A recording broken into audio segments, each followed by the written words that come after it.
So good morning. The warmest welcome from us all here at AGL. That's our chair, Lucy Gordon-Lennox, head of coaching programs, Tom Rivett-Carnac, Susie Cullen, and myself, who are on the client side, and our brilliant, he hates it when I say this, but our brilliant lead coach, Richard Teverson, not getting away without a mention. Richard will be facilitating the Q&A today. Enormous thanks to the ebullient and prescient Chris Sanderson for being with us here today to share some of the Future Laboratory's latest insights with his signature warmth and elan.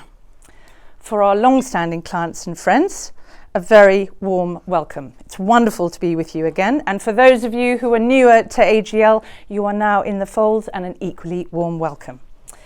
Now, no one told me, looking at Lucy and Tom, that when you move from finance into a coaching communication company, it might be a good idea if you were a decent public speaker. Nope, that didn't come up. Kept that one quiet in the interview process. I thought all the coaches would do that bit. However, what I can guarantee you is that out of your 2 precious hours today, and thank you for sharing them with us, you will hear new insights from the Future Lab's latest research, which will make you think about things differently. You'll have, and have already had, great conversations with your industry peers, and you will make new connections. That's got to be worth battling public transport issues for. At AGL, we are about creating both new neural networks in everyone that we coach and train, and greater human networks. Connection is key. We are the people that you come to when your organisation wants to get real about authentic human communication. We coach individuals, leaders, and teams to communicate with clarity, confidence, and trust. Trust is ground zero for us, which is why we're so delighted to partner with the Future Laboratory today as a trusted brand and source of research to bring this conversation to you today and have you as part of the conversation. A quick note on AGL for those of you that haven't known us so long. We were founded over 15 years ago by the extraordinary Ant Gordon-Lennox, advisor and coach to prime ministers, global leaders, CEOs, and their teams. We still help people to communicate at their best through our team of over 20 specialist coaches across things such as presenting and pitching, media training, and manager development programs, by way of example. Richard here today will chair the Q&A session after Chris's presentation. Quick admin note, you may see that there's a bit of camera kit at the back of the room, manned artfully by Jasper, but just to be assured that only Chris's presentation will be filmed. The Q&A and conversation afterwards is Chatham House rules off the record. We want this to be as open and as free a conversation as possible. Now to the main event. I'm very excited to introduce Chris from the Future Lab. Their mission is to help organisations to have a clearer view of what's to come, so that those organisations can build stronger and more resilient businesses, brands, and leadership teams. Their team tracks the signals of change across 20 sectors, uncovering cultural shifts, emerging behaviours, and industry dynamics that will shape the future of business. I can't wait. Chris. Georgina, thank you so much. And you shouldn't worry about using a script, because I'm going to be doing exactly the same. Because unlike other keynotes that you may encounter where they have a shtick and they have done the presentation many, many times before, this is the first time I'm delivering this presentation because it's been created specifically and especially and in the most detailed and bespoke manner for AGL. So I do need my notes. Because this is the only time it will ever be presented. Well, that's up to you, Lucy. Let me start by thanking Georgina for that fantastic introduction, and also to Lucy and to Susie and Tom and the team at AGL. It's a real pleasure to be with you here today, and to start to share, as you've heard, a dip into some of the latest thinking from my team at the Future Laboratory, our ongoing research and analysis into this idea of the future of work, the worker, and also the workplace. And I think it's really important at this point that we start to delineate and understand the difference between those issues and the context that arises from each of those. But really remembering that certainly as an organisation we are very human-centric in the way that we behave. We think and act with the mind of the customer, the consumer, the client, however you want to phrase that. And so really what we're going to look at over the next sort of 25 minutes is this idea of how do we become more human in our design principles? And by design, I don't just mean the aesthetics that we see around us, but the process of creating a structure, an environment, an organisation that transcends 3 dimensions because it moves into the 4th, into the process of time. And how we really start to deal with this central issue as work gets smarter, i.e., AI, what happens to people when efficiency shapes that whole process and how work is designed? I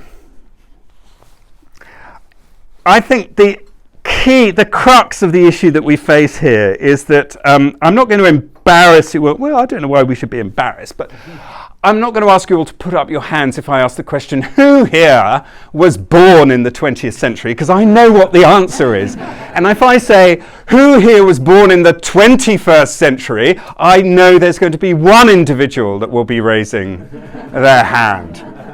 And that's about it. Now, for me, that represents a core challenge or a dynamic, which is that all of us are the product of the 20th century. And we all now find ourselves living and working in the 21st.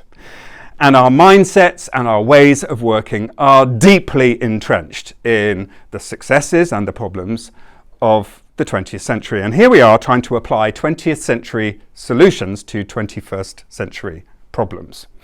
And that's one of the challenges that we, as a workforce, as a leadership group, face, is that actually a lot of the principles, the mechanics, that we think we should be applying are no longer fit for purpose in the 21st century. Doesn't mean that we're outmoded and out of date and no longer fit for purpose. It means that we need to be flexible, we need to be fluid, and we need to be prepared to continually innovate and think about, well, what is going to work here for a new, dynamic, flexible, engaged workforce here in the 21st century. And I think we can all see this more clearly than ever before, I think, is the central crux of the challenge we face is that the nature of work has changed faster than our collective ability to process that change.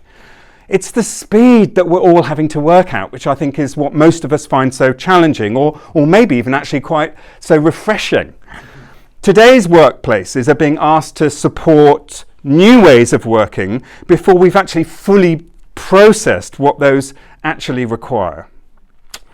So the way in which we're having to work to deal with remote working, accelerating technology, the way it's promising flexibility and freedom, but that is leaving many of us just feeling more isolated and exhausted possibly than ever before. And as we now start to face the reality of an AI, however we define that, but simply this application, these tools that can start doing more of our tasks as we see hybrid working becoming the norm. And as burnout becomes impossible to ignore, I think increasingly our workforce is asking the question, well, just what is the point? Because they're asking that question in the face of so many other challenges. What is the point of really stressing out about work when actually the cost of living continues to rise? And it's very clear, it's very evident that I'm no longer making enough money to actually make ends meet. And I'm now living in a decade or a series of decades where in fact the standard of living that I'm going to enjoy is lower than that which my parents enjoyed. So it fits into a wider social dynamic, of course, of issues. Now, according to Accenture, this stat that we've got here on the screen, 75% of organisations don't yet have comprehensive strategies to ensure positive employee experiences and outcomes with generative AI. So I think one of the core issues here is that we are already starting to implement change without necessarily understanding what that change is going to generate or cause and what the impact of that change is going to be on the very people that we are going to rely on to actually use that change specifically. Now, in response, organizations are beginning to rethink their entire ecosystems. They're shifting from efficiency-led models of work to experience-led ones. And this means using design and technology is about not just to monitor, but also to notice. I'm a big believer in the importance of semantics. But just think about that shift. Instead of the process of everything being about constant monitoring, what happens if we use that word noticing instead? What happens if we have buildings and spaces that aren't just monitoring or moderating temperature, but they're actually noticing? They're sensing everything from when the air quality in a space drops because of what's going on externally. But what happens when a room feels a bit off?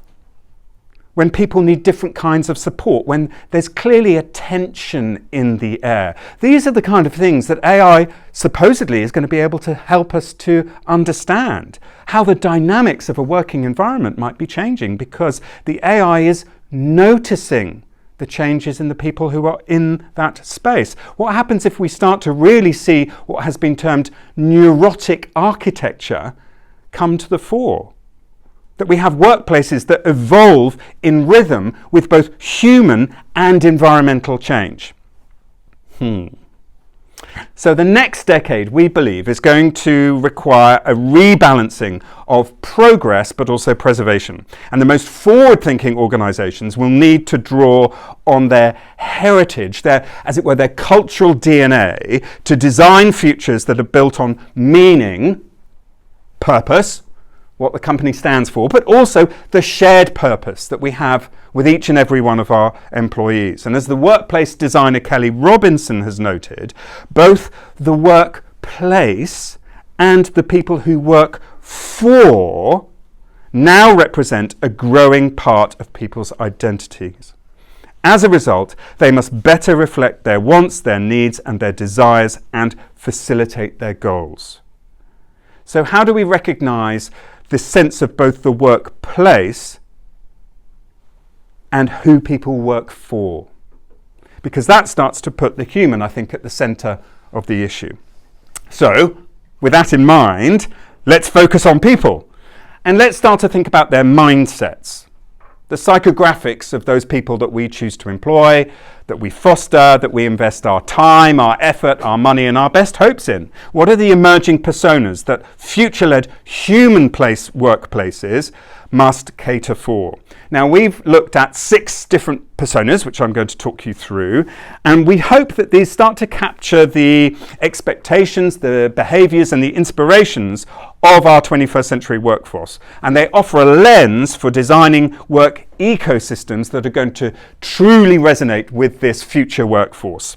So we're going to look at them at sort of 3 at a time. So our first 3 are what we've called the autonomous optimizer, the safety seeker, and the connector. So let's dive straight in, and let's start with this idea of what we've called the autonomous optimizer.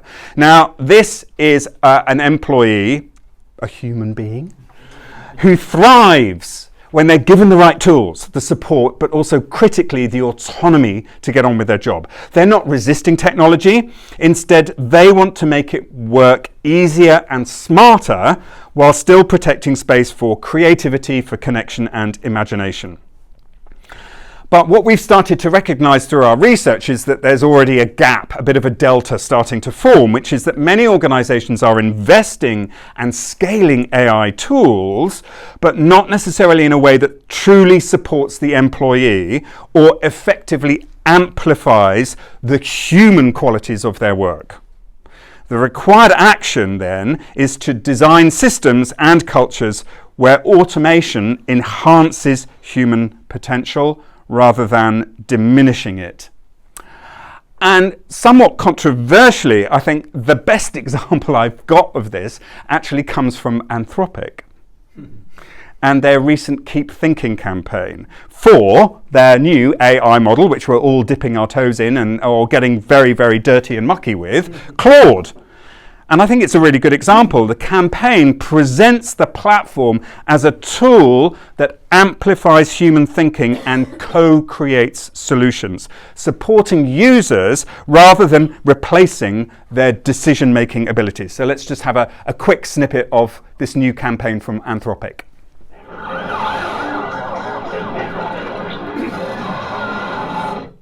There's never been a better time. A better time to have a problem. To be stuck. To be overwhelmed. To be impatient. To be out of ideas or out of your depth. Out of breath.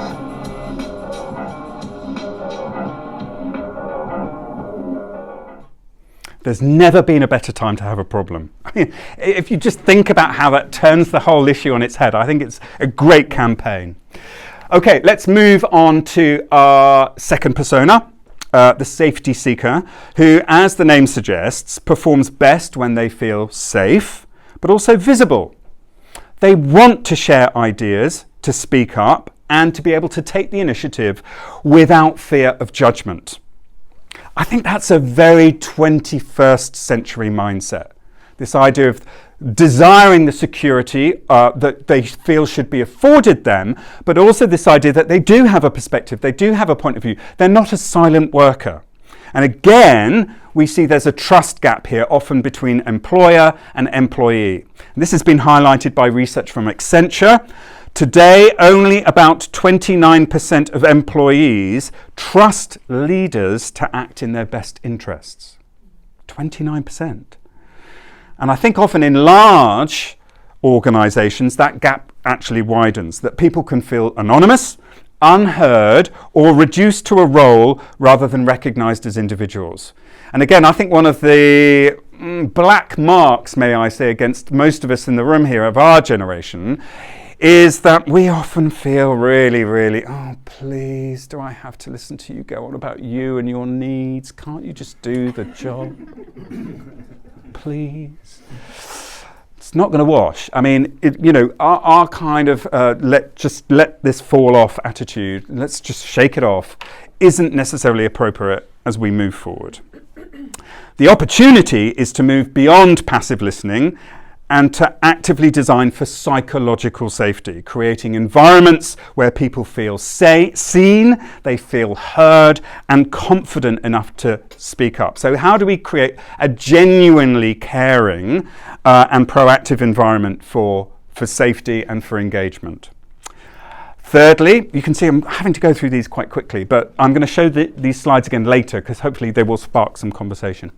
Thirdly, the connector. Now, meanwhile, this is a group of employees who do their best work when they can learn, share, and grow with others. So obviously they're connectors, and they're also collaborators. They're motivated by their ability to collaborate and to engage.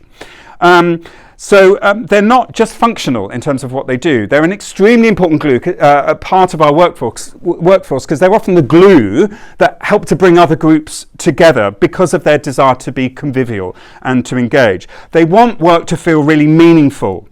And they're the ones that are often driving forward the ability of a team to succeed because they're rooted in purpose. So they're a tremendously important part of our workforce. We know that they're really important. Again, according to Deloitte, about 73% of employees engaged in collaborative work report improved performance. No surprises there. But many organisations, I think, still think of collaboration as nothing more than improved logistics.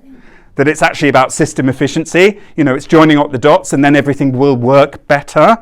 But when collaboration is really just seen as a transactional tool and we therefore use it from a transactional perspective, I think it erodes belonging rather than necessarily building it. So the opportunity is to think beyond the tools and to start designing for real connection, for human connection. And again, to accentuate the value of the human at a time where the systematic efficiency is continuing to improve is going to be hugely important.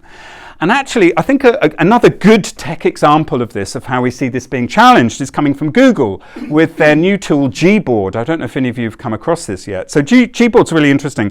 It's one of their conceptual projects, so you might have to look a little bit hard for it, but it reimagines collaborative typing. So in essence, what it allows is for two users to be accessing the same document and to be typing into it at the same time. So it's a bit like Google Docs, but it's actually a more creative tool because you can actually see it on screen, and you can almost see these two people, like in a conversation, who are both working on the same theme and both trying to build the same conversation at the same time. So it's how you input text simultaneously onto a shared screen.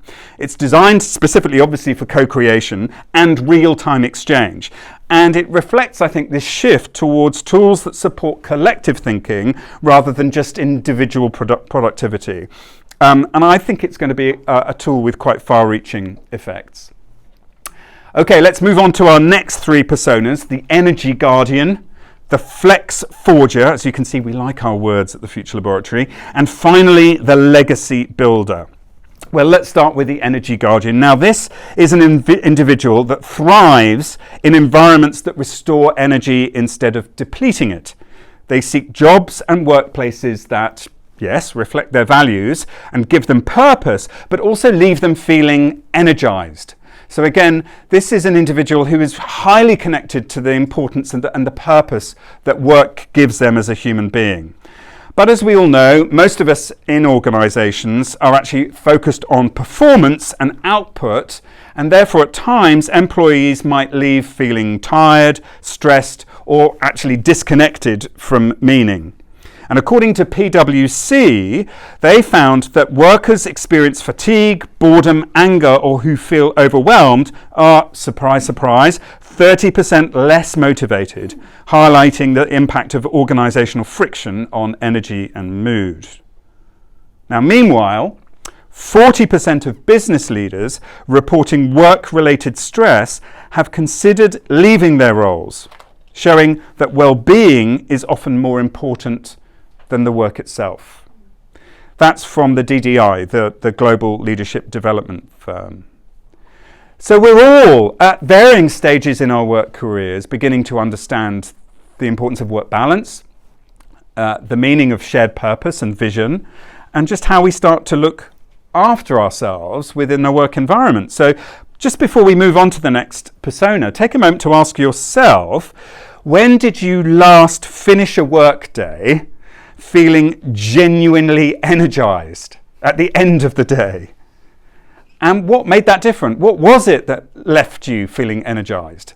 Well, I'm going to take a guess, which is that probably you had an engagement with a member of your team where they shared something with you that was about a deeply human part of the work process. It probably wasn't a performance goal attained or a new client won. What probably energized you more than anything was that human interaction and the success that you get from that feeling that they learn, they've grown, they've understood, and they've shared that with you. And it's all about that element of human trust. Okay, let's move on to our penultimate persona, the Flex Forger.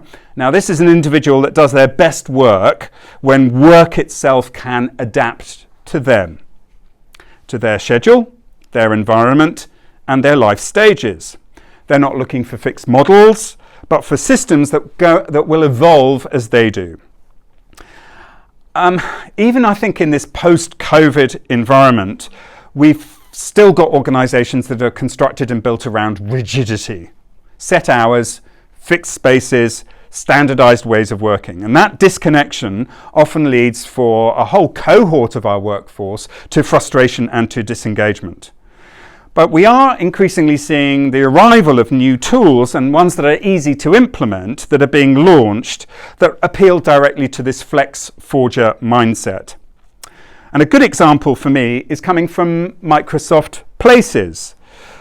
I don't know if you've come across this, but again, an easy one to search for. It's an AI-powered flexible workplace platform, so it sits along all of those other tools that Microsoft can offer us, that lets employees see when spaces are available, that helps to coordinate schedules with teammates and to plan collaboration. So just, your perfect kind of organizational buddy that sits within your PC. It makes in-person teamwork easier while supporting hybrid working. So the idea is it's an AI tool that just sits there in the background and really facilitates that idea of how you can come together, find the space you need, not have that problem of dealing with complex office situations where booking a room is quite tricky. How do we shortcut the process and actually make the human interaction bit easier to manage and easier to foster? And then finally, our last persona is the legacy builder. Now here, the focus is all on purpose, and purpose certainly isn't a perk for the legacy builder. It's the foundation from which they do their best work. The deepest motivation and the way in which the lasting contributions that they believe are important are built. They're asking for work which builds on what came before and contributes to what comes next. The trouble is, and this of course stretches beyond our workplace today and our organizational structures, and we find it's endemic across culture, certainly our culture here in the UK. We're so focused on the short term that we're not often thinking about what's going to happen in 3 to 5 to 10 years' time and what the pathway might be for an employee in 3, 5 or 10 years. We're so entrenched in having to deal with short-term change, with constant change, that often I think we're at risk of leaving our employees feeling disconnected, adrift, or without purpose. Here's another stat for you, this one again from PwC. Workers who feel most aligned with organisational goals are 78% more motivated. I mean, the stats that we've brought up into this shouldn't really be a surprise for any of us, because they're sort of really echoing the common sense that most of us feel and understand, but isn't necessarily reflected in the practice of our own organisations.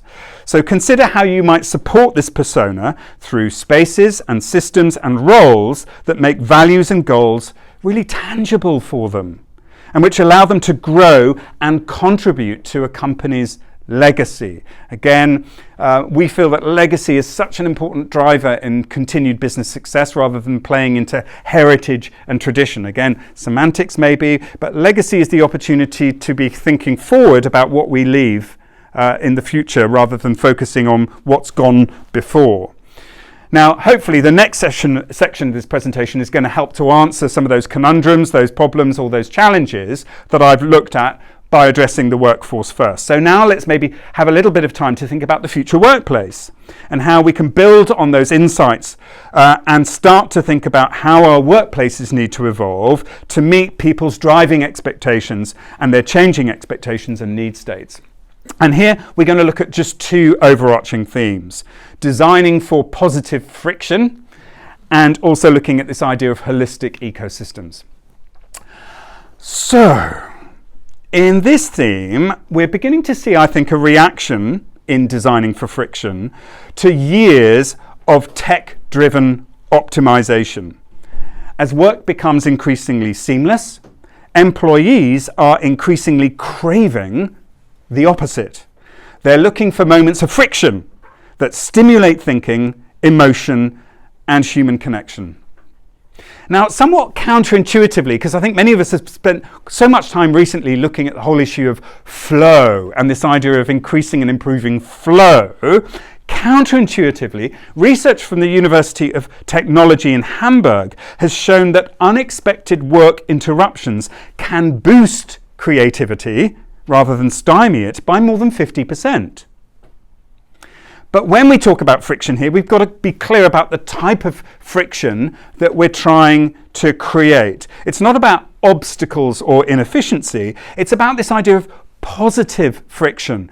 What are we doing to increase this idea of the touch, the tactility, those moments really that create a creative tension that sparks curiosity, collaboration and meaning? It's about reintroducing texture into work, moments that maybe slow people down just enough to think differently or to connect more deeply.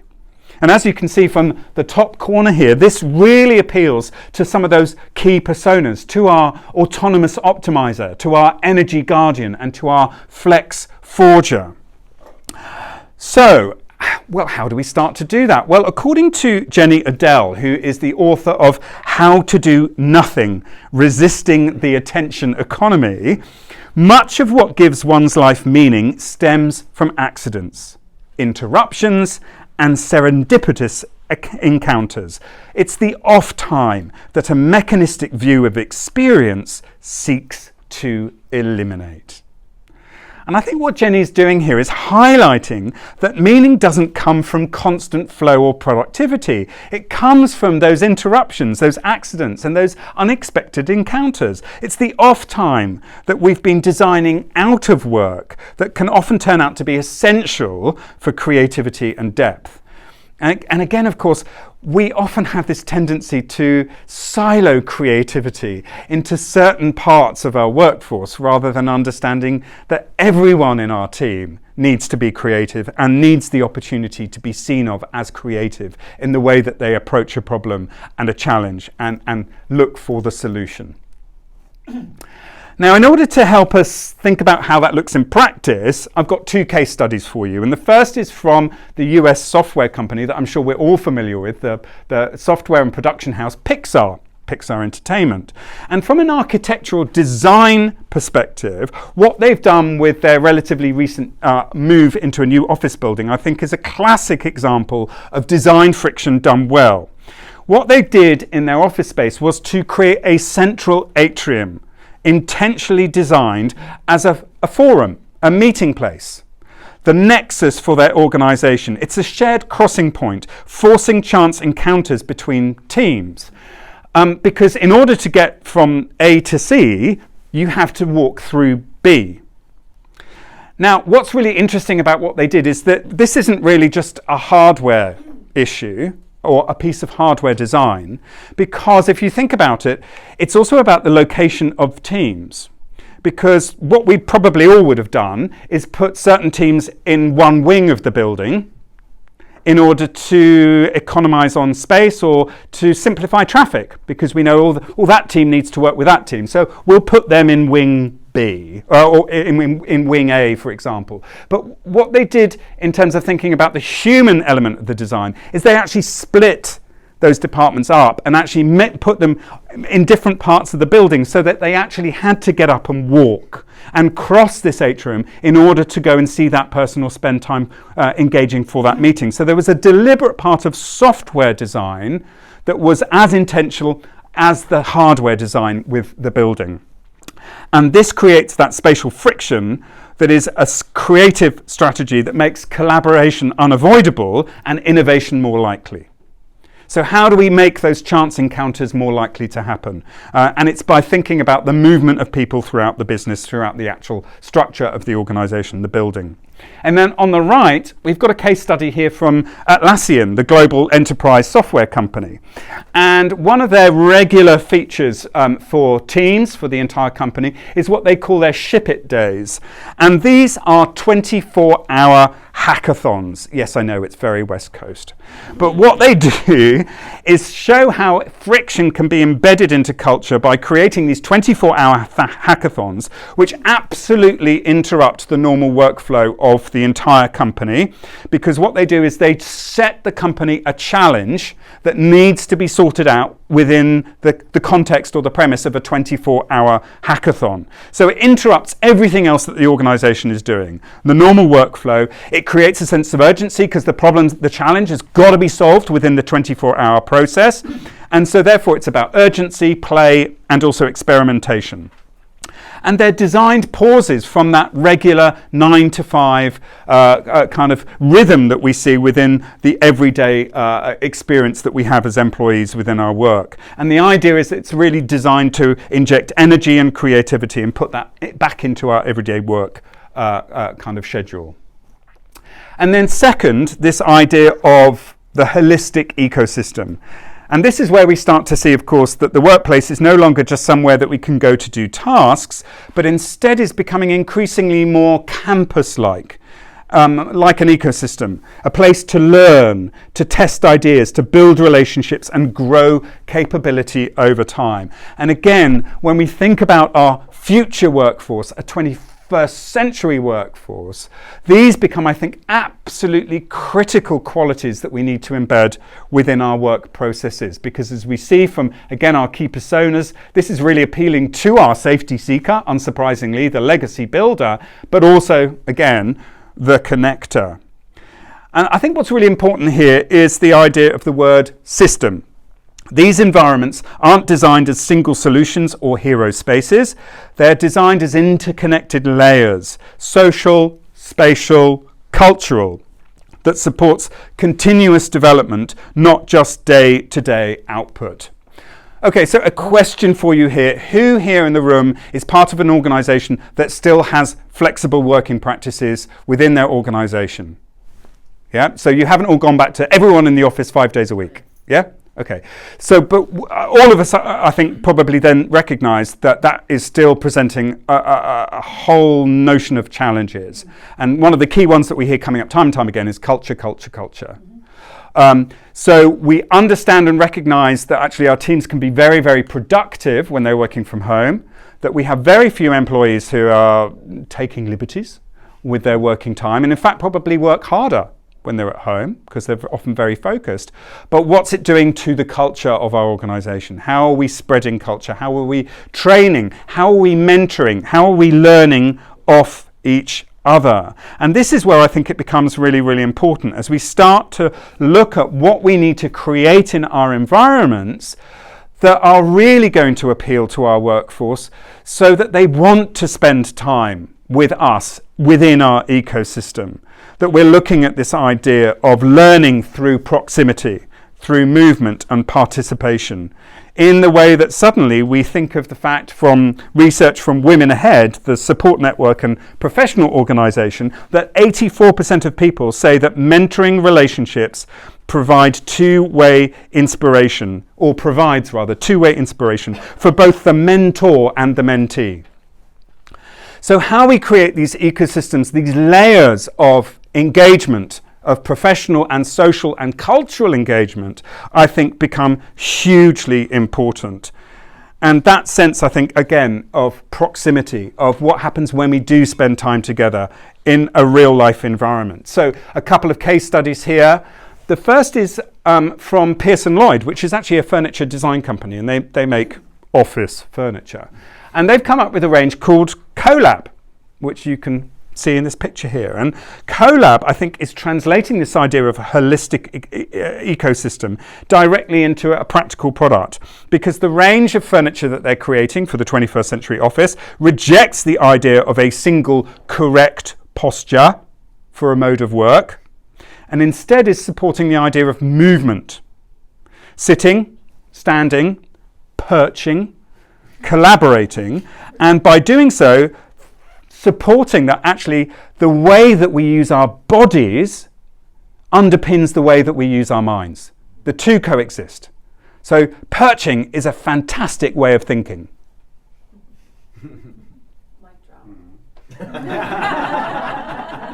Yeah, well, I'm sure Richard's going to pick up on this. So the result is an environment that invites interaction rather than enforcing formality. So learning becomes physical, because it is. So a really clever approach. It's not just a sort of trendy bit of, ooh, let's do some of those funny little pods. I think there's something much deeper here that we need to learn from. And then on the right, a more straightforward or practical example comes from the Body Shop with their youth collective. They are by no means the only organisation that does this, but it's a really good example of the campus idea that's applied culturally. So the collective that they operate brings together the under 30s in the workforce and directly injects them into the board and to the senior strategic levels of the organisation, and brings them into those long-term strategy conversations. So it does a number of things. It flattens hierarchy, of course. It changes the cultural dynamic. It brings a new level of thinking into an organisation. Hopefully it drags away from the 20th century mindset into the 21st, and it also embeds learning, I think, into the whole leadership process. And in doing so, the organisation has stated publicly that it's learning from younger voices, and also critically, of course, we've got the next generation of leaders who are gaining absolute insight and learning practice into and exposure into the importance of decision-making processes and the role that influence plays in a successful organisation.